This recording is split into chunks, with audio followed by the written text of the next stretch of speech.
Hi friends, இது உங்கள் வாவாத்தி channel. அனைவருக்கும் வணக்கம். எல்லாம் எப்படி இருக்கீங்க? நல்லா இருக்கீங்களா? அன்றைக்கி ஒரு நாள் சண்டே, அப்படியே எதர்ச்சியா நான், தம்பி, மாப்பிள்ளை எல்லோரும் சேர்ந்து அப்படியே ஏரிக்கு போயிருந்தோம். பசங்க திடீர்னு வலையில் மீன் கிடச்சிதுன்னா அப்படின்னு சொல்லிட்டு கொண்டு வந்து ஒரு ஜிலேபி மீன் எப்படியும் ஒரு 2 கிலோ பக்கம் இருக்கும் கொண்டு வந்து கொடுத்தாங்க. அருமையாக அது தம்பி இது எங்களுக்கு ஆயிரத்துக்கு தெரியாது, நீங்களே ஆஞ்சி க்ளீன் பண்ணி கொடுத்துருங்க அப்படின்னோடனே பக்காவாக பசங்க என்ன பண்ணாங்க, டக்குன்னு பாருங்கள் உயிரோடு இருக்கிற மீனை முதுகில் இருக்கிற முள்ளெல்லாம் பிடுங்கி அழகாக வேறு லெவலில் க்ளீன் பண்ணி கொடுத்தாங்க. அப்படியே உடனே ப்ராசஸ் வந்து க்ளீன் பண்ணிவிட்டு நாங்கள் அதை வாஷ் பண்ணுறதுக்கு போயிட்டோம். கையோட என் வண்டியும் குளிக்க வச்சுட்டு ஒரு வாஷ் பண்ணி மீனுங்களையும் சேர்த்து குளிப்பாட்டும்போது என்னோடய வண்டியும் அப்படியே கழுவிட்டோம். அதுக்கப்புறம் பார்த்திங்கன்னா நல்லா அதில் மஞ்சத்தூள் போட்டு நல்லா அலசி எங்கள் மாஸ்டர் மாமா வந்து நல்லா அலசுறாரு, க்ளீன் பண்ணி. அடுத்தது உடனே பார்த்திங்கன்னா அன்றைக்கி வீட்டில் யாருமே இல்லை, நாங்கள் 3 பேர் மட்டுமே சேர்ந்து மசாலா போட்டு வேறு லெவலில் அதை வந்து வறுத்து எடுத்து சாப்பிட்ருக்கோம். இந்த ஜிலேபி மீன் பார்த்திங்கன்னா அவ்வளோ ஒரு டேஸ்ட்டாக இருக்கும், உடம்புக்கு நல்லா ஆரோக்கியம். இதில் வந்து மெயினான ஒரு டிஷ் என்னென்னா, அந்த மீனுக்குள்ளே வயிற்றில் ஒரு இது வச்சுருப்போம். அது என்னென்னா இன்னும் இல்லை, இஞ்சி பூண்டை இடித்து நல்லா உள்ளே நல்லா ஸ்டஃப் பண்ணிவிட்டு அது கிட்டத்தட்ட ஒரு வைக்கிறதுக்கே எங்களுக்கு ரொம்ப நேரம் ஆகிடுச்சு. ஏன்னா கிட்டத்தட்ட ஒரு 30-40 மீன் இருந்திருக்கும். அது பார்த்திங்கன்னா நாங்கள் 2 பேர் சேர்ந்து வைக்கிறது ஒரு கிட்டத்தட்ட ஒரு 20 மினிட்ஸ்க்கு மேலே ஆகிடுச்சி.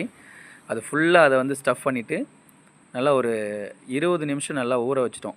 அது ஒரு அரை மணி நேரம் இருக்கும். நல்லா அந்த மீன் எல்லாம் ஃபுல்லாகவே நல்லா க்ளீன் பண்ணி பக்காவாக.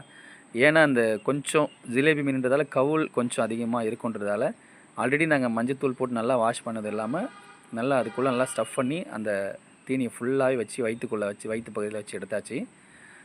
அப்புறம் பார்த்திங்கன்னா ஒரு 1/2 அன் ஹவர் நல்லா அதை நல்லா ஊற வச்சிட்டோம். ஊற வச்சுட்டு அதில் கொஞ்சம் கொஞ்சமாக மேலே இருக்கிற மசாலா கொஞ்சம் கொஞ்சம் நல்லா பிடிக்கணுன்றதுக்காக நல்லாவே பண்ணி அதில் ஃபுல்லாகவே ஊற வச்சு ஒரு அரை மணி நேரம் ஊறினதுக்கப்புறம் அதை எடுத்து அருமையாக ஒரு தோசைக்கல்லில் போட்டு, இதை வந்து எண்ணெயில் அப்படியே போட்டு எடுக்கக்கூடாது, தோசைக்கல்லில் போட்டு செஞ்சிங்கன்னா அவ்வளோ ஒரு டேஸ்ட்டாக இருக்கும். இதெல்லாமே ஸ்டஃப் பண்ணி கிட்டத்தட்ட ஒரு அரை மணி நேரம் நல்லா ஊற வச்சிட்டோம். இந்த மீனை வந்து ஏற்கனவே சாப்பிட்டவங்களுக்கு தெரியும், இதோட டேஸ்ட்டும் சரி அதோட அல்டிமேட்டான ஒரு சுவை அருமையாக இருக்கும். அது பார்த்திங்கன்னா ஃபுல்லாகவே ஒரு ஊற வச்சாச்சு. அடுத்து ப்ராசஸ் வந்து இதுதான் வறுக்கிறதுக்கான இது ரெடி பண்ணிகிட்ருக்கோம். அப்படி நான் தோசைக்கல்லை வச்சு எண்ணெயை ஊற்றி ரெடி பண்ணிட்டேன்.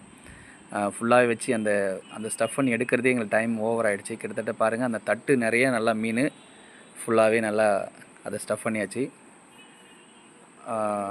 இதை மாதிரி இந்த மீன் நீங்களாம் வந்து உயிரோடு கிடச்சிதுன்னா வாங்கி க்ளீன் பண்ணி நிறையா சாப்பிடுங்க, அவ்வளோ உடம்புக்கு நல்லது.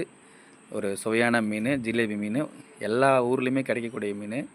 ஏன்னா இது நிறைய பேர் வாங்கி ஆயிரது முள் நிறையா இருக்கும், கஷ்டமாக இருக்கும் வாங்குறதுக்கு, இது பண்ணுவாங்க. ஸோ அதெல்லாம் இல்லை, நீங்கள் அதை மெனக்கெட்டு செஞ்சிங்கன்னா உடம்புக்கு அவ்வளோ ஒரு நல்ல ஒரு எனர்ஜிக்கான ஒரு ஃபுட்டு. அப்படி பார்த்தீங்கன்னா பாருங்கள், தோசைக்கல்லை வச்சு எண்ணெயை ஊற்றி பக்கா வறுக்க ரெடி ஆகிட்டேன். தம்பி அதை அருமையாக வந்து வீடியோ எடுத்துகிட்ருக்காரு, கேமராமேன். அது பார்த்திங்கன்னா ஃபுல்லாகவே இந்த மீனை பொறிச்சு எடுக்கிறதுக்கே ரொம்ப நேரம் ஆகிடுச்சு. அப்படியே அடுத்தது ஒரு மீனை வந்து மாமா டேஸ்ட் பண்ணுறாரு. பாருங்கள் மீன் எந்த அளவுக்கு வெந்திருக்கு பாருங்கள். அப்படியே அந்த மீன் எடுத்து ஷேக் பண்ணும்போது எந்த அளவுக்கு உதிர்ந்து வருது பாருங்கள். அவ்வளோ ஒரு அருமையான ஒரு சுவையில் நாங்கள் செஞ்சு அன்றைக்கி நிறையா சாப்பிட்டோம். என்ன சொல்லப்போனால் எவ்வளோ டேஸ்ட்டாக இருந்துச்சு. நானும் கேமராமேனுமே ஃபுல்லாக காலி பண்ணிட்டோம், அந்த மீனை காலி பண்ணிவிட்டோம். அவ்வளோ ஒரு சுவையாக இருந்துச்சு. நீங்களும் இந்த மாதிரி ஹெல்த்தியான ஃபுட்டை செஞ்சு சாப்பிடுங்க. நன்றி, வணக்கம்.